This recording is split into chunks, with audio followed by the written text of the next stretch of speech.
Okay, it is time to plant some peaches here on the farm. That's up next.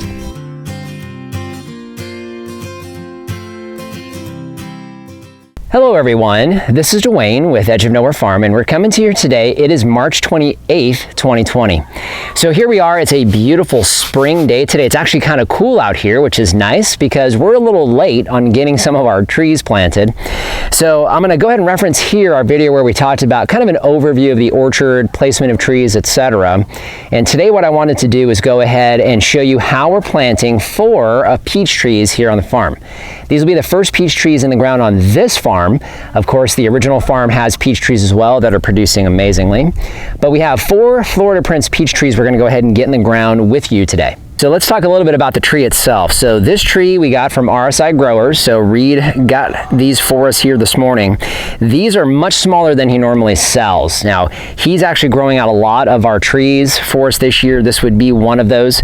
Now, this is a Florida Prince peach tree. It's very, very young. It was just grafted a few months ago. So we have to be very, very cautious with planting this today. Typically, when you get these out of a nursery, it's much sturdier than this tree is today. So you're going to see us taking a lot more care with getting this in the ground, and then we will be doing some extra staking and things like that. Now, what I do want to show you that's a little bit different with this tree is what's already on it. Flory wants to slide in, so hopefully you can pick this up on camera, but you'll see there are a bunch of little peachlets on here. So this tree is already trying to produce because obviously this wood is 1-year-old wood, so it's ready to go. It's like, hey, I grew last year, I'm supposed to fruit this year, and it thinks that's what it's going to do. Now, of course, Reed told us, hey, leave the peaches on there, it'll be fine, but I am going to take the peaches off. So Reed, sorry. We are going to take that off. We want to make sure that this doesn't have a chance of breaking. It still is a new fresh graft, so we want to make sure this is not going to break. And of course, we will be staking it. So let's talk a little bit about the tools we're going to be using today. Okay, so first and foremost, we're going to have to get a hole in the ground. Now, I'm going to link the video here where we went through the entire process of how we're planting trees here on this farm. But essentially what we're going to get accomplished today is the tree actually in the ground. So we won't be doing the rest of the irrigation. You can reference that first video if you want to see how we do that. But a few things we're going to need. I do have some bamboo stakes. I do prefer the bamboo stakes over the metal stakes because they're bamboo. So it's something that is more regenerative and sustainable, and we'd prefer to use sustainable products whenever we can. So that's what we have here. I also have some gardener's tape because we will be taping this. We have to because we need to train this tree so that it can be vertical. Right now it's not, so we want to make sure that it is. And of course we need to keep it from breaking. So we're going to go ahead and get these staked. Now, fertilizer. Everybody always asks us about fertilizer. We don't typically fertilize new trees, and generally you wouldn't. However, Reed was very specific. He said to go ahead and fertilize these trees. Now, the fertilizer that he suggested we don't have, we're a big fan of the BioFlora crumbles. And the reason why is, let me read you the ingredients. It is an organic product, and the ingredients are derived from bone meal, dehydrated poultry manure, and seaweed. I really like that. 3 ingredients, it's fantastic. So we're gonna go ahead and utilize this in the hole around the tree itself. Now we have shovels in the back, but you're not gonna see a whole lot of shoveling in the dirt from us because we have a gas-powered auger. So we've got 150 trees to plant in this first round of trees this year, and we're not interested in digging all those holes. So we will be sheeting a little bit today using a gas-powered auger, which is almost the perfect size for these little 5-gallon pots. So these are our supplies for today. Okay, so this is going to kind of give you a shot down this first orchard row here. We have a lot of this first row actually almost completed as far as the trees that we have planned for it. But these first 4 trees are our Florida Prince peach trees. This is our primary production peach here on the farm. It does fantastic here in Arizona. Talked about it multiple times. We get hundreds of fruit off of a fairly compact tree. We do keep these pretty compact. So they're very, very productive. You can see that in the production it's trying to put off. But we have the first 4 peaches here, all Florida Prince peaches. So we're going to go ahead and get these planted today. So now what we're going to do is Lori and I are going to go ahead and get the auger out, get the holes dug so we can get these prepped and get these guys in the ground. So let's go ahead and get to that now.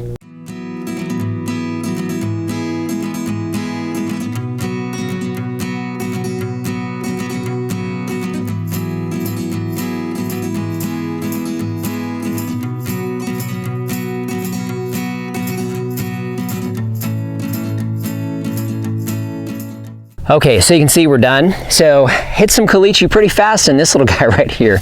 But you can see that auger definitely makes a big difference.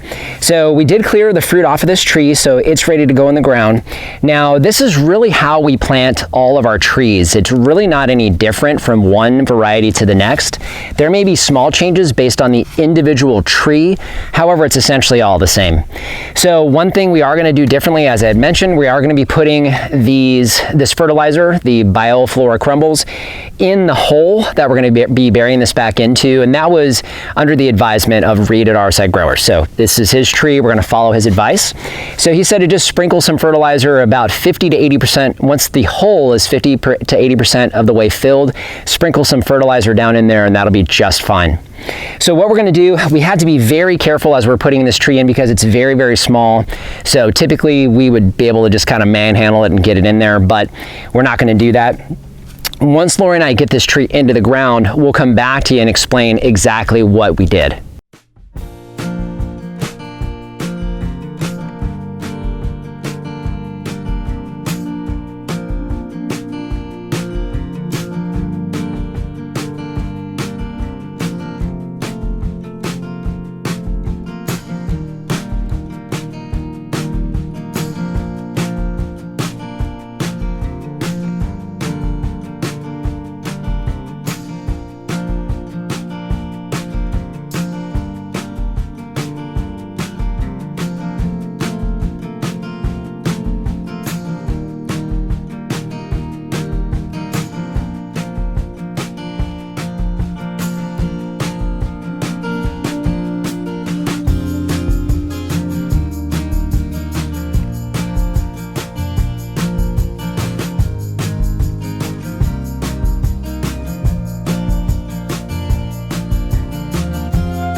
So you can see, first thing I want to point out is the planting depth.